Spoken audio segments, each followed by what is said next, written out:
La question du jour, la voici, la voilà. Les négociations entre la Syrie et Israël vont-elles aboutir à un accord de paix rapidement?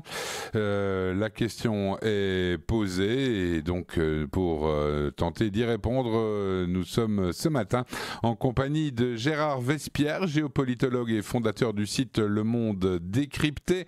Il va nous apporter son éclairage sur cette question. Lise, est-ce qu'on a une idée du résultat de ce mini-sondage? Pardon, ça m'a complètement échappé d'aller voir, je sais que vous êtes au four et au moulin ce matin, toutes mes Oui, oui, excuses. alors on a, mais on voit que nos auditeurs ne sont pas tout à fait, enfin, sont décidés, mais pas de manière très claire, Didier. On est à 56% de oui sur Facebook pour 44% de non. À peu près la même chose sur Insta, 57% de oui pour 43% de non. Donc on voit vraiment qu'il y a une hésitation. C'est peut-être dû au terme rapidement. On va demander son avis à notre invité, Gérard Vespierre. Bonjour. Bonjour, ma chère Lise. Merci d'être avec nous ce matin sur Radio Judaïka. Donc, quel est votre avis là-dessus, Gérard? Est-ce que ces négociations entre Israël et la Syrie, elles vont aboutir à un accord de paix rapidement? Alors, ma chère Lise, je vais commencer par vous répondre par une question. Qui a émis cette idée de rapidement? Est-ce la partie israélienne ou la partie syrienne ou bien un journaliste avisé? Je pense que c'est plutôt la partie américaine. C'est Donald Trump qui souhaite que ça soit rapide. C'est pas forcément moi, Gérard. Alors, si vous avez cité ce nom, nous avons toute la réponse. Parce qu'il n'est pas forcément tout à fait de bon goût, de bonne idée d'introduire la notion de temps en diplomatie. Le temps en diplomatie doit être un allié. Or, à partir du moment où vous citez un objectif de temps, et Donald Trump devrait quand même tirer l'expérience d'un passé très récent, la paix en Ukraine en 24 heures, puis en 60 jours et en 90 jours, et on l'attend toujours. Donc, voyez-vous, le fait de mobiliser le temps vous oblige à vous battre contre le temps, et donc vous avez à vous battre contre un adversaire et à vous battre contre le temps. Donc, c'est fondamentalement une erreur de mobiliser le temps en diplomatie. Il faut que le temps soit un allié. L'objectif et l'objectif unique et principal, c'est d'aboutir à un accord. Eh bien, il faut laisser, comme disait un président de la République française assez célèbre, laissons le temps ou donnons du temps au temps. Alors, néanmoins, si ça n'est pas rapide, on parle tout de même de négociations qui avanceraient depuis en tout cas avril dernier, où une réunion a eu lieu à Abu Dhabi sous la médiation des Émirats arabes unis. Ce serait quand même un très beau changement dans la géopolitique de la région, hein, Gérard. Oh, le changement a commencé déjà depuis de nombreux mois, comme nous le savons, vous et moi, n'est-ce pas? Il y a un basculement stratégique au Moyen-Orient et bien sûr, le basculement syrien est un fait fondamental avec le départ de l'Iran, avec le départ des milices libanaises du Hezbollah et donc le départ de la Russie. Donc ce changement radical dans cette plateforme centrale qu'est la Syrie dans cette région du monde, eh bien, effectivement, ouvre complètement un champ d'action, de négociation, de rapport entre les pays voisins totalement nouveau. Et là, Israël, effectivement, a maintenant la possibilité de parler librement avec le nouveau président intérimaire, même s'il est là pour quelque temps, Al-Shara, président de Syrie, pour mettre au clair la position sur les frontières, la position sur le rapport avec les Druzes, la position aussi avec peut-être la contribution israélienne à la reconstruction de la Syrie d'un point de vue soit technologique, soit financier. Alors justement, vous parliez de Ahmed Al-Shara et hier, le ministre de la Défense Israël Katz n'avait pas des mots très gentils à son égard et il disait que c'était un terroriste déguisé et qu'il ne fallait pas tomber sous son charme.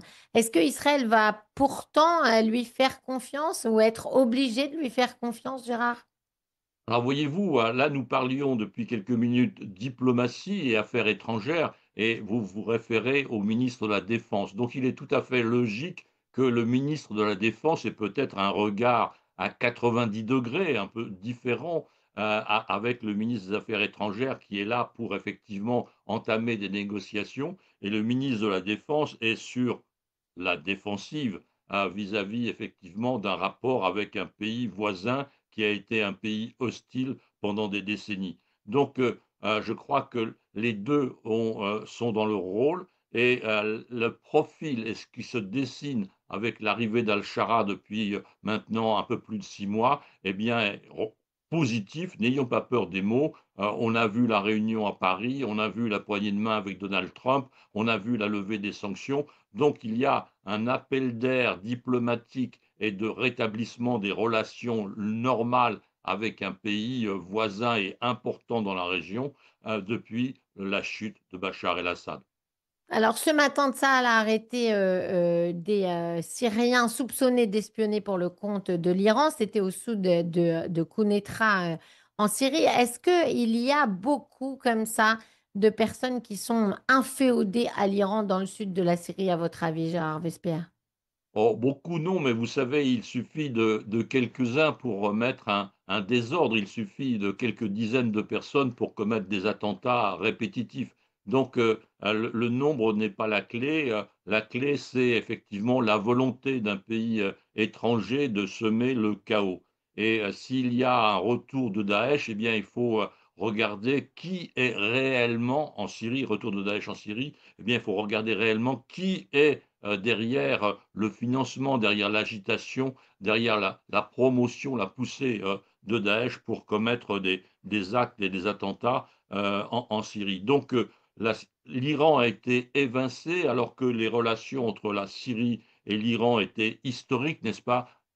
Hafez el-Assad, donc le père de Bachar, a été le seul dirigeant arabe à soutenir l'Iran, pays perse, contre Saddam Hussein. Donc, voyez-vous, grâce à la relation religieuse alaouite-chiite, donc il y a une relation historique, politique, idéologique entre la Syrie de la famille Assad et donc l'Iran, et ce lien a été fondamentalement rompu. Donc effectivement, je crois savoir toujours que, l'ambassade iranienne est fermée, donc à Damas, donc il y a une situation complètement nouvelle.